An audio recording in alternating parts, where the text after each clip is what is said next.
Senhor, Juventude de Cristo! Sejam todos muito bem-vindos para mais um Conectados na Lição.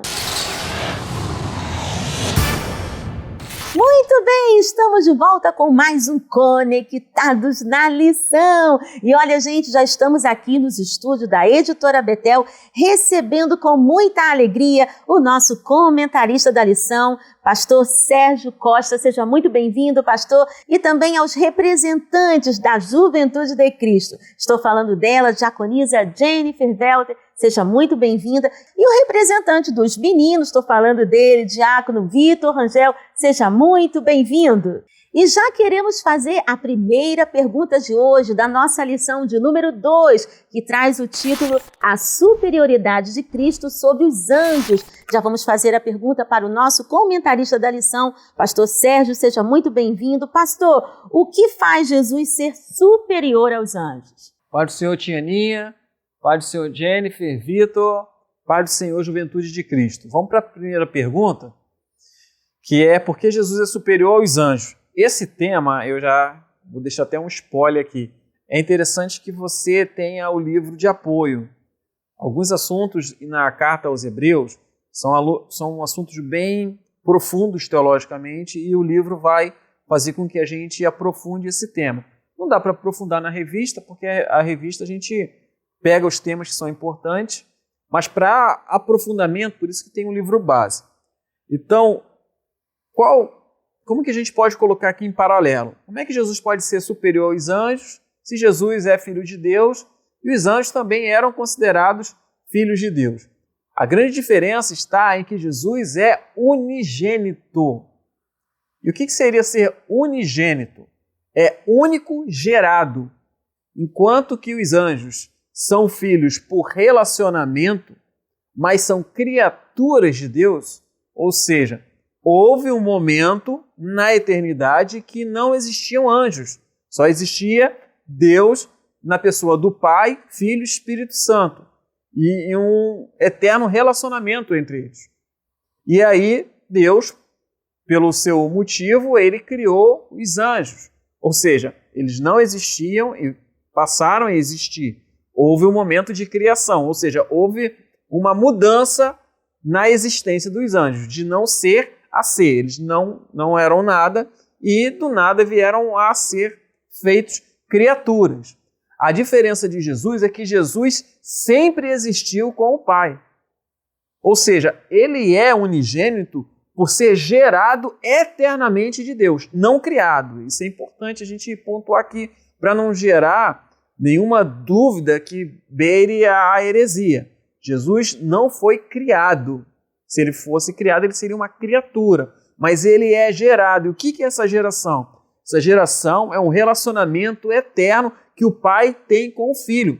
Por isso que em Hebreus vai afirmar: Tu és o meu Filho amado, eu hoje te gerei. Esse hoje é o hoje da eternidade. Sempre é gerado. É um relacionamento que há entre o Pai e o Filho de uma eterna geração. Que diferencia do Espírito Santo. Enquanto o Filho é gerado, o Espírito Santo procede do Pai e do Filho na eternidade. Então, qual é a grande diferença? Então, por que Jesus é superior aos anjos? Porque Jesus juntamente com o Pai, é Deus. Ele possui em si a essência divina. Por isso que eternamente Deus é Pai. Para que Deus eternamente seja Pai, ele eternamente tem que ter o quê? Um filho. Por isso que na eternidade Deus sempre é Pai e Jesus sempre é o Filho de Deus. Pastor, e a pergunta que não quer calar: quais são os atributos divinos de Jesus? Obrigado pela pergunta, Tianinha. Vamos lá. Quais são os atributos divinos de Jesus? Como a gente já afirmou, Jesus é superior aos anjos porque ele é Deus junto com o Pai. E aí, quais são os atributos? Como a gente reconhece a divindade de Jesus nas afirmações da carta aos Hebreus? Se a gente for lá em Hebreus, no capítulo 1, no versículo 6, na parte B do versículo, a afirmação de Deus para Jesus é que todos os anjos de Deus o adorem. E a gente sabe que o único que é digno de toda adoração é Deus. Mas a própria carta aos Hebreus, Deus afirma que todos os anjos de Deus o adorem. Em Hebreus, ainda no capítulo 1, verso 8, olha que o Pai diz sobre o Filho: Ó Deus, o teu trono subsiste pelos séculos dos séculos. Cetro de equidade é o cetro do teu reino.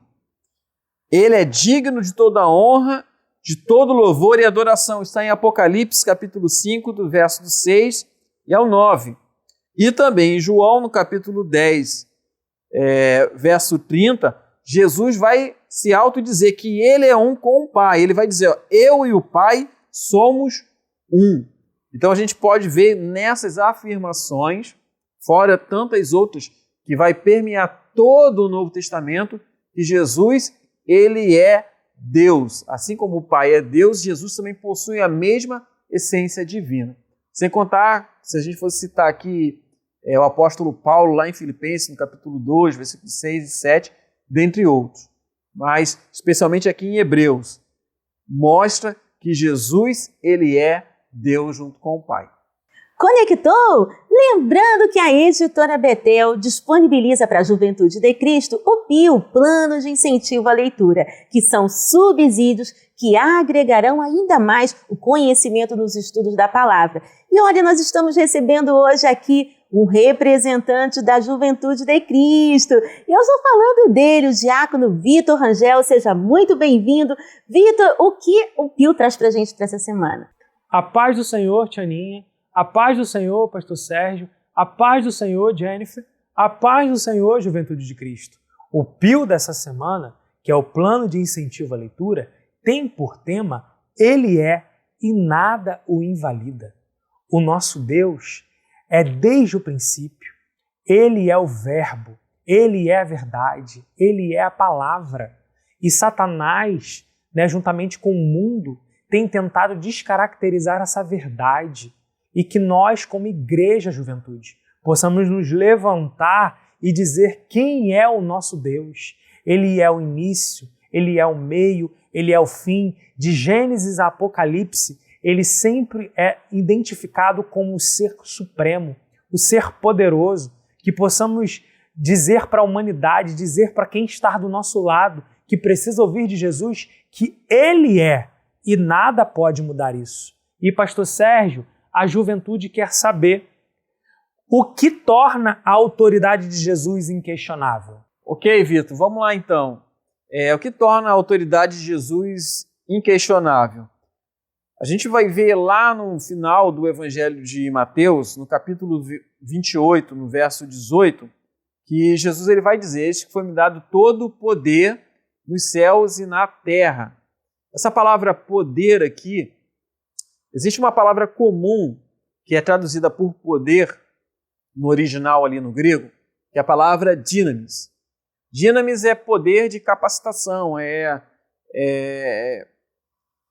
a forma que eu tenho possibilidade, a capacidade para o fazer. Só que quando Jesus ele vai fazer a afirmação, ele não utiliza a palavra poder dynamis, mas ele utiliza a palavra poder exousia. E exousia é autoridade. Ou seja, Jesus ele recebe toda a autoridade nos céus e na terra. Não porque antes ele não tinha, ele sempre teve o poder para fazer. Mas, porque o plano da salvação ainda não tinha sido executado completamente, era necessário que a justiça de Deus fosse cumprida. Por que a justiça de Deus fosse cumprida? Para que ele exercesse a plena autoridade para salvar. Porque Deus não poderia invalidar a sua lei. Porque a lei de Deus expressa o próprio caráter santo de Deus. Se Deus não fizesse cumprir a sua lei, que expressa a sua santidade, ele estaria dizendo o seguinte, que ele não leva a sério a sua lei e muito menos a sua santidade. Mas quando Jesus cumpre toda a lei, como ele se faz pecado por nós e recebe em si o castigo que estava destinado a nós, ele, cumprindo as exigências tanto da justiça quanto do amor do Pai, agora ele exerce o pleno poder e o direito de salvar e da sua autoridade ser inquestionável. É interessante que ele não deixou de ser Deus no seu ministério terreno. Mas, como a gente vai ver lá em Filipenses 2, 6 e 7, ele esvaziou-se, ou seja, ele abriu mão da sua glória, não dos seus atributos divinos.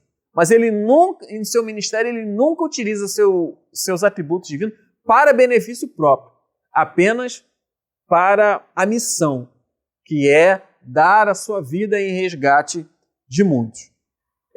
E após a sua ressurreição, a gente vê que ele recebe toda a autoridade. Então, a autoridade de Jesus, ela é o quê? Ela é inquestionável, porque ele recebe essa autoridade do Pai. Não somente o poder para fazer, mas a autoridade para exercer, porque ele cumpriu as exigências, tanto da justiça de Deus, quanto também do amor de Deus.